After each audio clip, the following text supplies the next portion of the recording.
Good morning all of you. Last video में मैंने आपको ये बताया था कि मिरर फॉर्मूला जो है 1/f is equal to 1/v plus 1/u जो है, यानी कि देखिए एक बार एक क्वेश्चन कैसे आया था कि derive the relation between image distance, object distance and focal length. Image distance क्या होती है v, ऑब्जेक्ट डिस्टेंस क्या होता है u और फोकल लेंथ क्या होती है f। अब उन तीनों में रिलेशन क्या हो गया, 1/f is equal to 1/v plus 1/u।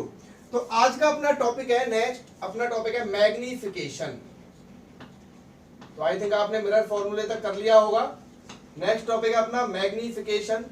अब मैग्निफिकेशन दो तरह के होते हैं, एक होता है लीनियर मैग्निफिकेशन, ये 12th क्लास में पढ़ रहे हो आज आप ध्यान रखना। एक होता है लीनियर मैग्निफिकेशन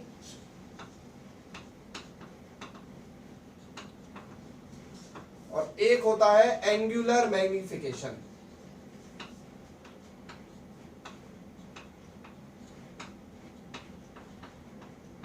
तो पहले तो अपन बात करेंगे लीनियर मैग्निफिकेशन के बारे में, एंगुलर मैग्निफिकेशन के बारे में अपन बाद में बात करेंगे। पहला अपना टॉपिक रहेगा लीनियर मैग्निफिकेशन। तो बात आती है लीनियर मैग्निफिकेशन की। सर लीनियर मैग्निफिकेशन जो है वो होता क्या है? देखो लीनियर मैग्निफिकेशन को अपन डिनोट करते हैं किससे, m से। लीनियर मैग्निफिकेशन को डिनोट करते हैं अपन m से। क्लियर? अब बात करते हैं भाई लीनियर मैग्निफिकेशन होता क्या है, स्मॉल m से करते हैं डिनोट। तो ये रेशो है एक्चुअली में। देखिए जब आप ऑब्जेक्ट ले रहे थे, ऑब्जेक्ट को आपने किसी भी मिरर के सामने रखा था, कॉनकेव मिरर हो चाहे कॉन्वेक्स मिरर हो चाहे प्लेन मिरर हो, जब आपने उस ऑब्जेक्ट को मिरर के सामने रखा था तो उसकी एक इमेज फॉर्म हुई थी। अब वो जो इमेज थी वो इमेज इक्वल थी, छोटी थी, बड़ी थी, कैसी थी? क्लियर? यानी कि इमेज फॉर्म हुई थी, वो इमेज का साइज कैसा था ऑब्जेक्ट के कंपैरिजन में। इस चीज को रिप्रेजेंट करने वाला जो रेशो होता है उसको अपन बोलते हैं मैग्निफिकेशन। मतलब it is the ratio of size of image to the size of object. क्या है ये? Ratio of size of image to the size of object. मतलब m इज इक्वल टू होगा साइज ऑफ इमेज, यानी कि image की size कितनी है, to the size of object के साथ। यानी कि इमेज जो है वो साइज के कंपैरिजन में छोटी है या बड़ी है। क्लियर? मैं साइज ऑफ इमेज को आज से कैपिटल H लिखूंगा, तो आप भी ध्यान रखना। और मैं साइज ऑफ ऑब्जेक्ट को स्मॉल h लिखूंगा। तो मेरे हिसाब से मैग्निफिकेशन का फॉर्मूला हो गया capital H upon small h। ठीक है भाई? तो मैग्निफिकेशन मतलब कि size of image to the size of object. चलिए अब इसको ड्राइव कर लेते हैं। तो नेक्स्ट अपना है derivation number 3rd, I think 3rd या डेरिवेशन नंबर, यानी कि डेरिवेशन नंबर 3rd है अपना मैग्निफिकेशन।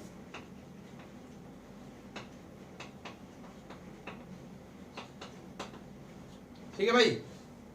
तो देखिए मैं सबसे पहले एक कॉनकेव, मैंने सारे जो है कॉनकेव मिरर से करवाए हैं, और ऐसा कुछ भी नहीं कि एग्जाम में आपसे ये बोला जाएगा भाई कॉन्वेक्स से करो। कॉनकेव या कॉन्वेक्स आप किसी से भी कर सकते हैं। ये पोल ले लिया, तो इसमें डायग्राम कैसे बनाएंगे, देखिए ये ऑब्जेक्ट ले लिया अपन ने AB, यहां से ये गई फोकस से निकली। क्लियर?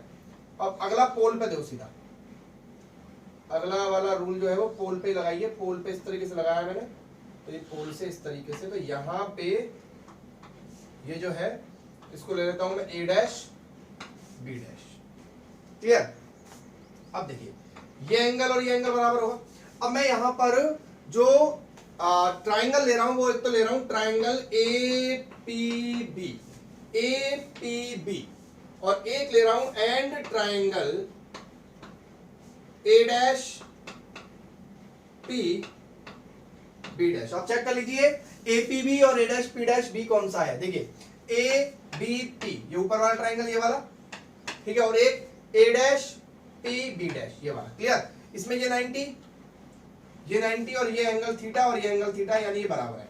यानी कि ट्राइंगल इसमें देखिए, इसमें एंगल बी, इसमें एंगल बी डैश 90 डिग्री हो गया, और एक इसमें भी एंगल पी थीटा है और इसमें भी एंगल पी थीटा है, and according to law of reflection angle of incidence is equal to angle of reflection. तो triangle A P B similar triangle A dash P B dash. अब corresponding sides क्या होती हैं? Equal होती हैं। तो यहां से A P upon A dash P बराबर P B upon P B dash बराबर A B upon A dash B dash.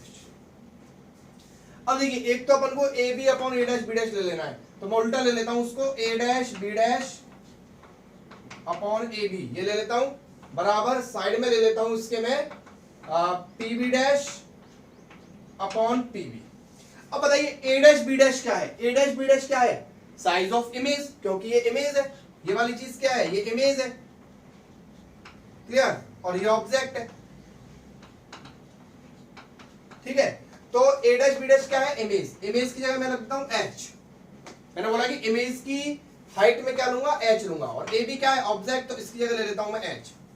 चलिए यही ले लेते हैं, ए डैश बी डैश की जगह मैं एच ले लेता हूं और ए बी की जगह ले लेता हूं मैं एच। अब देखिए नंबर एक बात, यहां पर एक प्रॉब्लम छोटी सी क्रिएट होने वाली है। वो क्या कि मैंने आपको बताया था साइन कन्वेंशन के अकॉर्डिंग ऊपर वाली डिस्टेंस आप पॉजिटिव लेंगे, नीचे वाली डिस्टेंस आप नेगेटिव लेंगे। इमेज नीचे की तरफ बनी हुई है, इसलिए इसकी डिस्टेंस आप नेगेटिव ले जाएंगी, तो माइनस का एच आएगा। क्लियर? जबकि एच ऊपर की तरफ बना हुआ है तो इसकी डिस्टेंस हमेशा प्लस में आएगी। बाकी का इधर वाली चीज दोनों नेगेटिव आएंगी तो कोई दिक्कत नहीं, चाहे आप उनको प्लस में ले चाहे माइनस में ले, क्योंकि वो इधर नेगेटिव आएगी तो नेगेटिव से नेगेटिव कट जाएगा। चलिए चेक कर लेते हैं। पी बी, पी से लेके बी तक, पी से लेके बी तक क्या है? P B dash, P B dash क्या है? वी। ये इमेज है तो ये वी हो गया, और ये ऑब्जेक्ट है तो ये यू हो गया।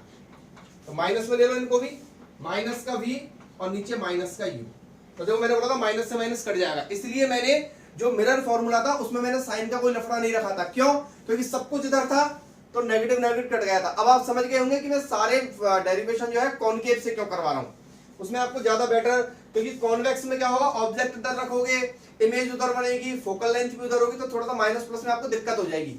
ठीक है, तो ये माइनस से माइनस कट जाएगा, तो एच अपॉन एच ये मैग्निफिकेशन होता है, इसको मैं स्मॉल एम ले लेता हूं, बराबर ये हो जाएगा माइनस का वी अपॉन यू, ये वाला माइनस इधर चला जाएगा। तो मैग्निफिकेशन का फॉर्मूला क्या हो गया? H upon H. ये आपने 10th क्लास में पढ़ा होगा, आप इसको नोट कर लेना, डेरिवेशन को, बहुत आसान है। ठीक है, तो आपने यहां पर एक फॉर्मूला पढ़ लिया है। वो फॉर्मूला क्या है? वो फॉर्मूला है magnification is equal to h upon h is equal to minus का वी अपॉन यू। ठीक है भाई, एच क्या है? Size of image. मैं लिख देता हूं यहां पर, एच क्या है?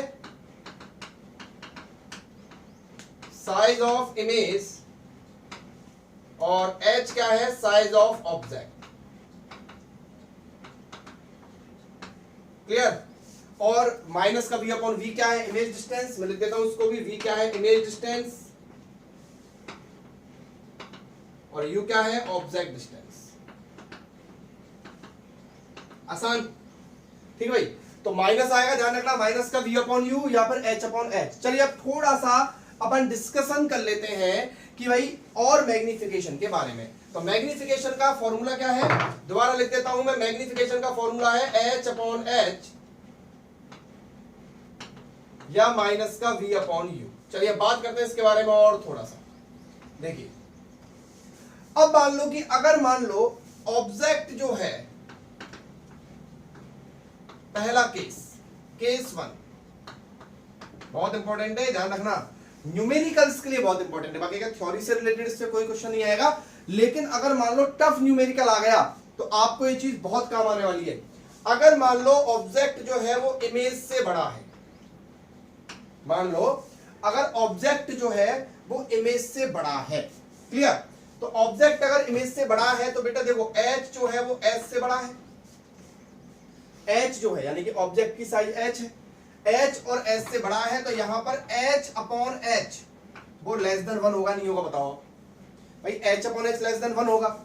H upon H less than अगर 1 होगा तो इसका मतलब मैग्निफिकेशन 1 से छोटा आएगा। तो ध्यान रखना, कभी भी आपको मैग्निफिकेशन अगर 1 से छोटा दे रखा हो तो आप समझ जाइए कि इमेज जो है वो ऑब्जेक्ट से छोटी है। अब थोड़ा सा और अपन इसके अंदर डीप में जाए तो आपको यहां पे क्लियर समझ में आ जाएगा कि अगर इमेज छोटी है, अगर इमेज छोटी है तो सेंटर ऑफ कर्वेचर से इधर वाला केस है या फिर कॉन्वेक्स मिरर वाला केस।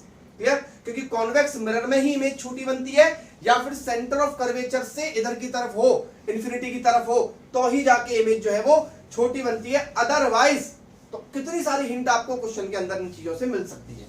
ठीक है, केस नंबर 2,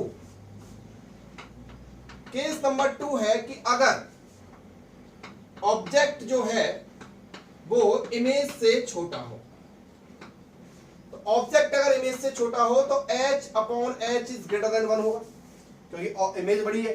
ठीक है, तो इसका मतलब मैग्निफिकेशन भी 1 से बड़ा होगा। क्लियर? और ये 101% कॉन्केव मिरर का ही केस है, बिकॉज कॉन्वेक्स मिरर में तो कभी बड़ी इमेज बनती ही नहीं है। ये सारे पॉइंट आपके दिमाग में बिल्कुल क्लियर होने चाहिए 24 घंटे, तब जाके आप इस चैप्टर को ढंग से पढ़ पाओगे। Clear? Case third, case third. अच्छा एक बार बताओ, देखो अगर मान लो इमेज जो है, इमेज अगर रियल है, कैसी इमेज? रियल है। इमेज अगर रियल है तो इसका मतलब इन्वर्टेड है। इमेज अगर रियल है तो इसका मतलब वो इन्वर्टेड है, और अगर इन्वर्टेड है तो देखो h तो पॉजिटिव रहेगा क्योंकि ऑब्जेक्ट तो हमेशा ऊपर रहता है, और इमेज अगर इन्वर्टेड है तो वो नीचे बनेगी, यानी कि h नेगेटिव आएगा। आएगा नहीं आएगा? बोलो यार, h नेगेटिव आएगा और h पॉजिटिव आएगा, तो h अपॉन h क्या हो जाएगा? नेगेटिव, यानी कि मैग्निफिकेशन क्या हो जाएगा? नेगेटिव। ध्यान रखेंगे, ध्यान रखिए, अगर इमेज रियल है, अगर इमेज रियल है तो उसका मैग्निफिकेशन नेगेटिव आएगा। अब केस नंबर 4, अगर इमेज, जिसके पास ये नोट ना हो वो नोट कर सकता भाई, अगर इमेज वर्चुअल है, अगर इमेज वर्चुअल है तो इरेक्ट है। इरेक्ट है तो h तो हमेशा पॉजिटिव होता ही है, तो यहां पर तो ये भी पॉजिटिव हो जाएगा। क्लियर? अब ये भी पॉजिटिव हो जाएगा तो h अपॉन h भी पॉजिटिव हो जाएगा, तो मैग्निफिकेशन भी पॉजिटिव आ जाएगा। अब आप यहां पे ये 4 केस सीख गए। अब आपको एक छोटा सा एग्जांपल मैं बताता हूं और कितना आसानी से आप इसको कर देंगे, देखना।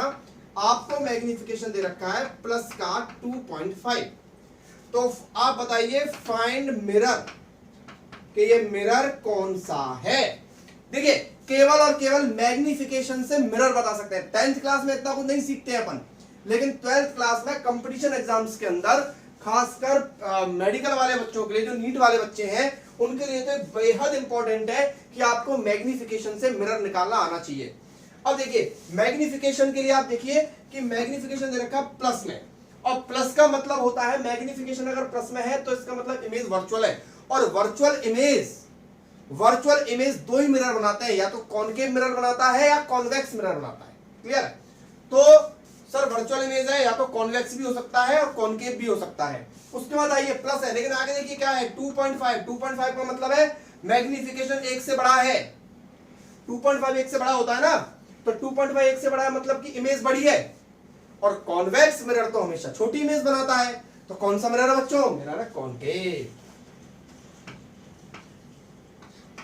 आए समझ में? कैसे पता लगा कि भाई प्लस से पता लगा कि साहब ये वर्चुअल इमेज है। वर्चुअल इमेज कॉनकेव भी बनाता है, कॉन्वेक्स भी बनाता है। क्लियर है? तो ये दोनों में से कोई हो सकता था। फिर पता लगाएंगे साइज से। प्लस में है 2.5, क्या है? 2.5 1 से बड़ा होता है। 1 से बड़ा होता है मतलब इमेज बड़ी है, और अगर इमेज बड़ी है तो बड़ी इमेज और वर्चुअल इमेज कौन बनाता है बताओ? कॉनकेव बनाता है। तो नॉर्मल सी बात है, इसका आंसर कॉनकेव हो गया। और देखो मान लो यहां पर देखो, मान लो मैग्निफिकेशन दे रखा है आपको -1.2 और आपसे कह रहा है find mirror and nature of image ना, नेचर ऑफ इमेज। ऐसे क्वेश्चन बहुत आते हैं आपके कंपटीशन एग्जाम्स के अंदर, ऐसे क्वेश्चन मतलब लाइन लगा के आते हैं। ये मान लो कि एम्स का जो नीट का एग्जाम होता है उसके अंदर बहुत पूछे जाते हैं इस तरह question. m is equal to minus, तो सबसे पहले माइनस है, तो माइनस का मतलब क्या है, माइनस का मतलब है, माइनस पे पहुंचो, ये रहा माइनस, माइनस का मतलब है इमेज कैसी है, रियल है। और रियल इमेज क्या कभी कॉन्वेक्स बना सकता है क्या, नहीं, तो मिरर कौन सा है, कॉनकेव है। अच्छा अब आ जाओ 1.2 1.2 से बड़ा है, एक से बड़ा है तो, एक से बड़ा है तो ऑब्जेक्ट बड़ा है कि इमेज बड़ा है, इमेज बड़ी है, इमेज बड़ी है मतलब लार्ज बनेगी, क्या बनेगी, लार्ज बनेगी। और माइनस है तो मतलब क्या है, इमेज रियल है, खत्म। तो रियल, कॉनकेव और लार्ज। और इन्वर्टेड तो हो गया, अब इन्वर्टेड भी लिखना चाहो तो इन्वर्टेड भी लिख सकते हैं।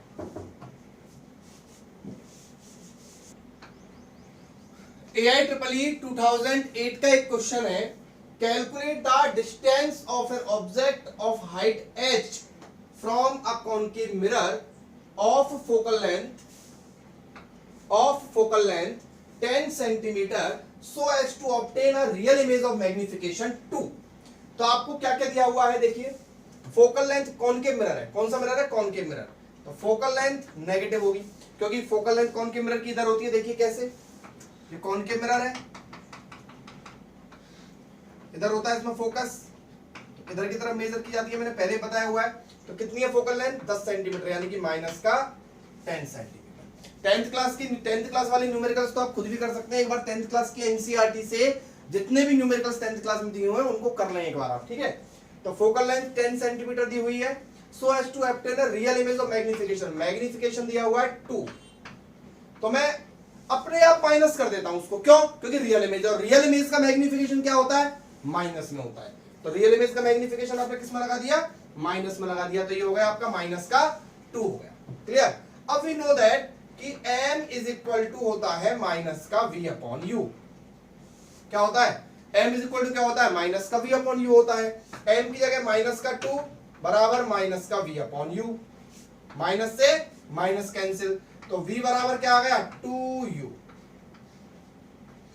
देखिए जब, एक बात का और बहुत ध्यान रखें आप इन न्यूमेरिकल्स के अंदर, कि जब तक आप वैल्यू पुट नहीं करोगे ना तब तक आपको माइनस प्लस नहीं लगाना। अब जैसे आप ये ना सोचे कि भाई v में माइनस लगाऊं या u में माइनस लगाऊं, नहीं, जब तक आप वैल्यू पुट नहीं करेंगे तब तक आपको माइनस प्लस नहीं लगाना। यानी कि अगर m की वैल्यू मुझे नहीं होती तो मैं m ही लिखता, माइनस नहीं लिखता उसे, ठीक है। तो v बराबर क्या हो गया, 2u हो गया। अब v बराबर 2 हो गया तो वी नो दैट कि 1 upon f is equal to क्या होता है, 1 upon v plus 1 upon u। 1 upon f minus का 10 बराबर 1 upon v 1 upon 2u plus 1 upon u। अब माइनस लगाऊंगा मैं, लेकिन अगर मुझे u की वैल्यू दी हुई होती, मानो u दिया हुआ था माइनस का 10, तो मैं u दिया होता 10 तो मैं लगाता माइनस का 10, क्लियर। तो माइनस का 1 upon 10 is equal to LCM 2u से 2u गया 1 प्लस u से u गया 2, तो ये आया आपके पास माइनस का 1 upon 10 is equal to 3 upon 2u, clear. तो ये हो जाएगा आपका 3 अपॉन 2u, तो ये माइनस का 2u इज इक्वल टू 10 3 30, तो u बराबर कितना आ जाएगा, माइनस का 15 सेंटीमीटर। तो u अपने आप माइनस में आ गया, चेक कर लो, क्लियर। तो u की वैल्यू कितनी आ जाएगी, माइनस का 15 सेंटीमीटर। और इस तरीके से अपन को ये क्वेश्चन कर लेना है। तो रिफ्लेक्शन के बाद अपना अगला फिनोमिना जो है लाइट का वो है रिफ्रैक्शन। अब अपन बात करते हैं कि भाई रिफ्रैक्शन क्या होता है। तो देखिए एक्चुअल में क्या है, रिफ्लेक्शन में तो क्या था कि मिरर पे लाइट आई और टकरा के उसी मीडियम में चली गई। रिफ्रैक्शन में क्या होगा, जो भी लाइट होगी वो अपना मीडियम चेंज कर देगी। कैसे कर देगी, देखिए मान लो ये अपन वाटर बना लेते हैं, वाटर है, ये वाटर की सरफेस है और इसके नीचे जो है भाई वाटर है, वो इस तरीके से।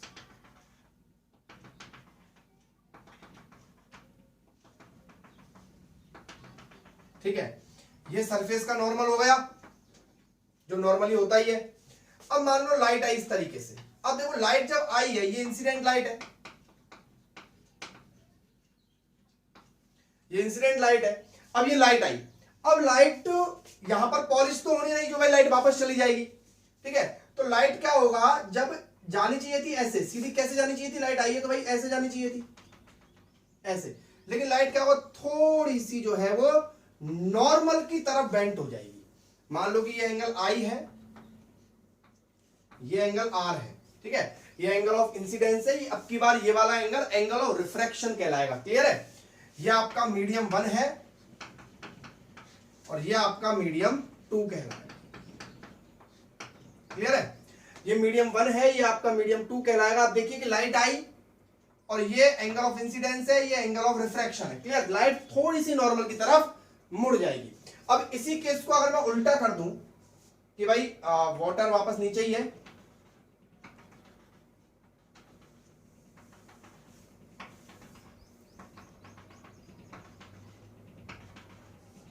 ये वापस नॉर्मल है। अब मान लो कि लाइट जो है वो नीचे से जा रही है, ठीक है, तो अब की बार ये वाला एंगल ऑफ इंसिडेंस आई है। अब लाइट जानी कैसे चाहिए, लाइट ऐसे जानी चाहिए, ऐसे।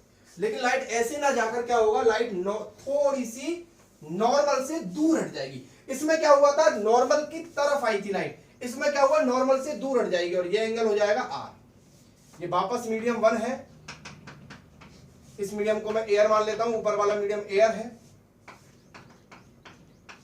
और ये मीडियम 2 है जो कि वाटर है। क्या देखा आपने, आपने क्या देखा कि लाइट जब एक मीडियम से दूसरे मीडियम में जा रही है, when light travels from one medium to another medium then it deviate its path. ये अपने पाथ से क्या हो रही है, डेविएट हो रही है। यानी कि इसको जाना ऐसे चाहिए था लेकिन इधर मुड़ गई, इसको जाना ऐसे चाहिए था लेकिन उधर मुड़ गई।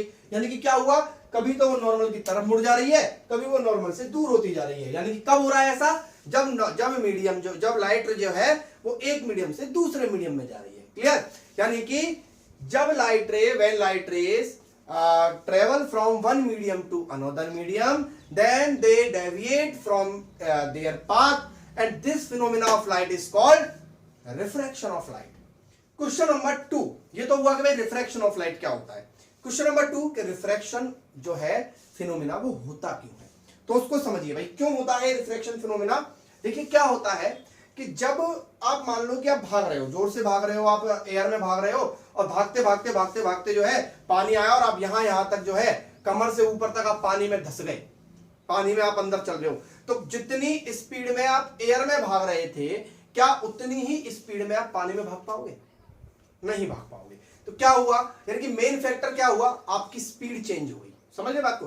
तो उसी तरीके से लाइट जो है वो आप पढ़ ही चुके हैं कि लाइट जो है वो क्या है, मास है, उसके पास फोटोन है, पार्टिकल है।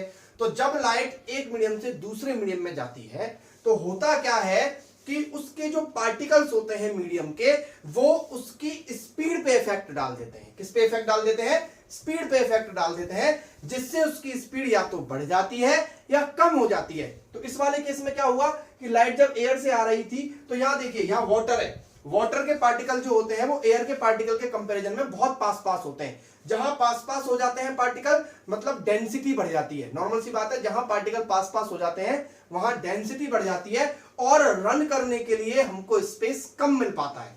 क्लियर, तो यहां पे क्या हुआ, पार्टिकल पास पास आ गए तो ये मीडियम जो है वो थोड़ा सा इसमें डेंसिटी ज्यादा हो गई, तो this medium is called density, denser medium. ये मीडियम डेंसर है विद रिस्पेक्ट टू एयर, और ये मीडियम इसके रेस्पेक्ट में रेयरर है। रेयरर मतलब हल्का है, इसमें ये रेयरर है और ये मीडियम कैसा है, डेंसर है। अब आप समझ गए होंगे कि मीडियम डेंसर है। तो जब लाइट रे डेंसर में आ रही है तो उसकी स्पीड कम हो गई, स्पीड कम हो गई तो क्या हुआ, अब जैसे देखिए लाइट आई है तो स्पीड में आ रही है और यूं आती स्पीड कम हो गई तो थोड़ी सी नॉर्मल की तरफ बेंट हो जाएगी। जब लाइट रे यहां से जा रही है, स्पीड कम है कम है कम हो रही है, तो बाहर निकली तो बहुत स्पीड में, तो थोड़ा सा दूर हट जाएगी। तो when light ray goes from rarer to denser then it deviates towards normal, and when light ray travel from denser to rarer then it go away from the normal, तो वो नॉर्मल से दूर हट जाती है। और यही फिनोमेना क्या कहलाता है, रिफ्रैक्शन ऑफ लाइट। या आपने आई थिंक 10th क्लास में पढ़ लिया होगा, लेकिन अब आपको बिल्कुल अच्छे से समझ में आ गया होगा कि रिफ्रैक्शन क्या होता है और रिफ्रैक्शन क्यों होता है। ठीक है, इसके बाद अपना अगला टॉपिक आता है रिफ्रैक्शन के लॉज, यानी कि अगला टॉपिक है अपना लॉज ऑफ रिफ्रैक्शन। तो बात करते हैं लॉज ऑफ रिफ्रैक्शन के बारे में।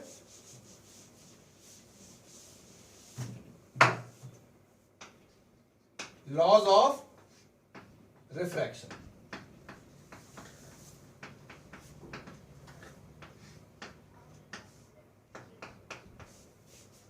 लॉज ऑफ रिफ्रैक्शन में क्या है, देखिए आपने पहला लॉ क्या है कि नॉर्मल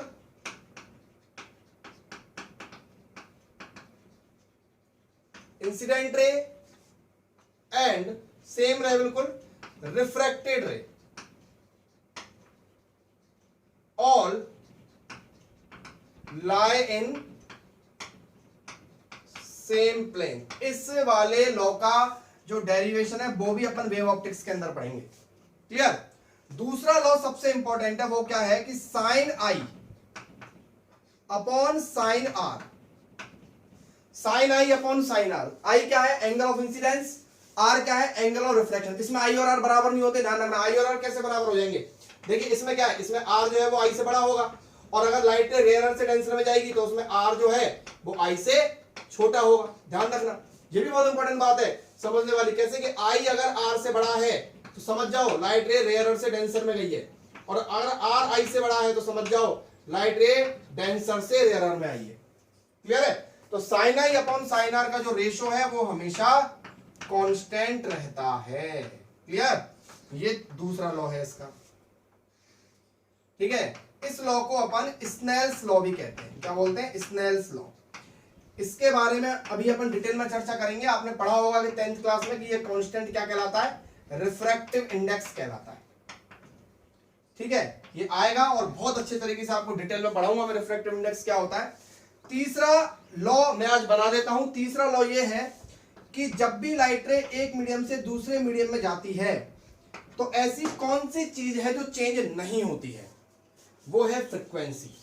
जब भी लाइट रे एक मीडियम से दूसरे मीडियम में जाती है तो उसकी वेवलेंथ चेंज हो जाती है, उसकी स्पीड चेंज हो जाती है, लेकिन उसकी फ्रीक्वेंसी चेंज नहीं होती है। तो पहला लॉ क्या था कि नॉर्मल, इंसिडेंट रे और रिफ्रैक्टेड रे तीनों एक ही प्लेन में लाई करते हैं। दूसरा लॉ है sine i upon sine r हमेशा कांस्टेंट होता है, और कभी भी लाइट रे की फ्रीक्वेंसी एक मीडियम में दूसरे मीडियम में जाने पर चेंज नहीं होती है। ठीक है, इसके बाद अपना अगला टॉपिक जो होगा वो होगा रिफ्रैक्टिव इंडेक्स, जिसको अपन नेक्स्ट लेक्चर के अंदर स्टडी करेंगे।